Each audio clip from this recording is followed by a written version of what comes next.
Chapter 371, Illusion or Reality. The transparent figure was naturally none other than Han Li in Ling Yunzi's body, and after following the middle-aged man through the light barrier, he didn't immediately pursue him. Instead, he remained on the spot and looked up at the pavilion before him. At the same time, he released his spiritual sense to examine the surrounding area, upon which his eyes immediately lit up.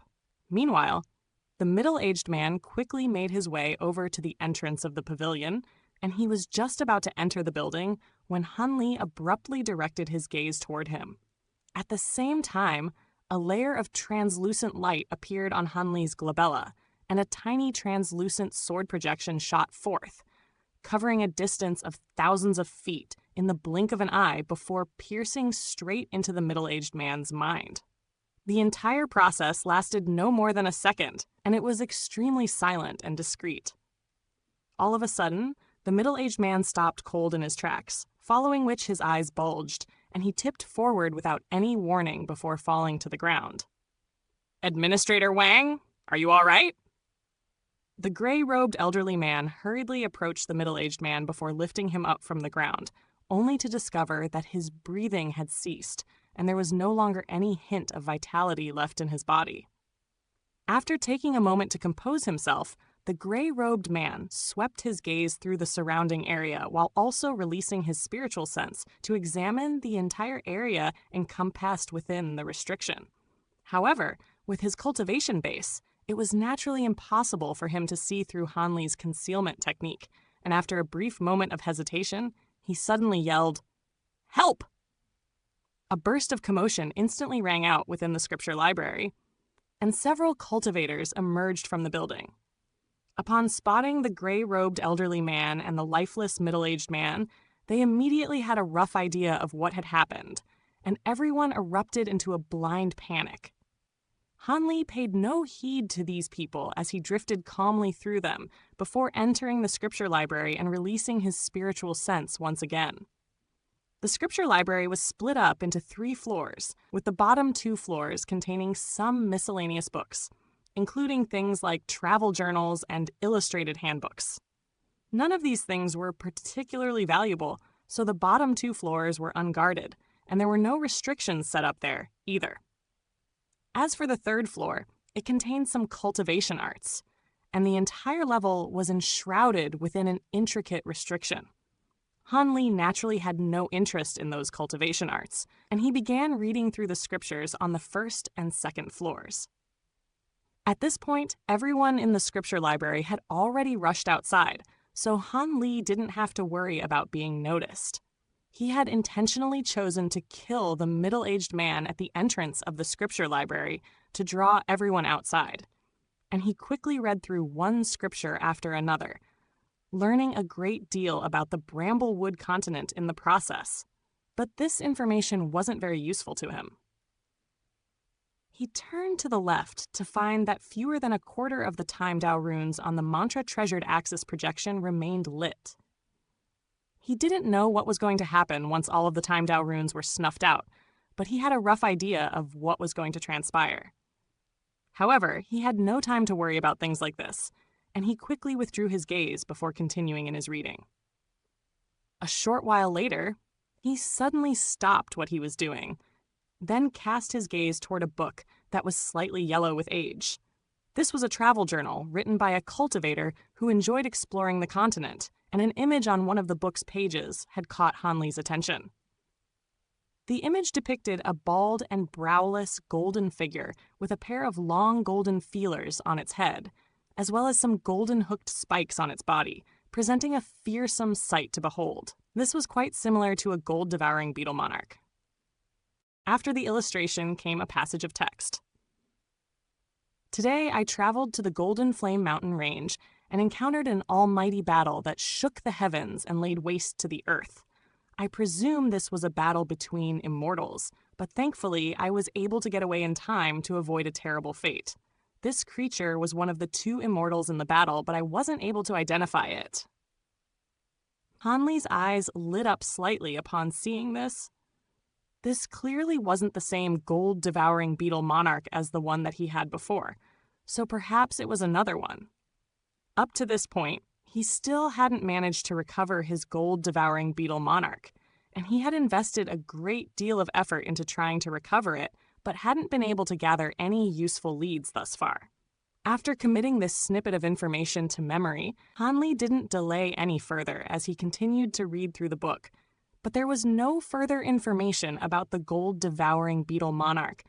This left him feeling a little disappointed. But time was of the essence, and he quickly picked up another scripture about spirit plants. After flipping through a few pages, he stopped once again. On the page that he had stopped on was a vibrant purple flower, the very same type as the one that he had seen in that mountain range earlier. The spirit-devouring flower attracts living beings with its aroma before devouring them for sustenance. The flower can be used as an ingredient for body refinement pills, but it contains a type of corpse poison that must be expelled through the use of a secret technique before it can be used as a medicinal ingredient, and the secret technique is one that's quite difficult to execute. An enlightened look appeared on Hanli's face upon seeing this. It was no wonder that the purple flowers appeared to have been quite abundant in spiritual qi, but they were left alone without anyone willing to pick them. Right as he was about to keep reading, a burst of buzzing suddenly rang out nearby, and Hanli turned to discover that all of the Time Dao runes on the mantra treasured axis projection had already faded. Immediately thereafter, the projection began to glow brightly while quickly taking on a more substantial form, and it was also rapidly revolving and giving off a loud buzzing sound. Hanli cast his gaze outside, upon which a hint of intrigue appeared in his eyes. The buzzing sound was extremely loud in his ears, but it seemed that none of the people outside were able to hear it at all. Despite how rapidly the mantra treasured axis was revolving, it didn't cause any harm to its surroundings, and it seemed to have been somehow detached from this reality. All of a sudden, a speck of black light appeared at the center of the vortex, and it rapidly expanded, staining the entire axis black in the blink of an eye.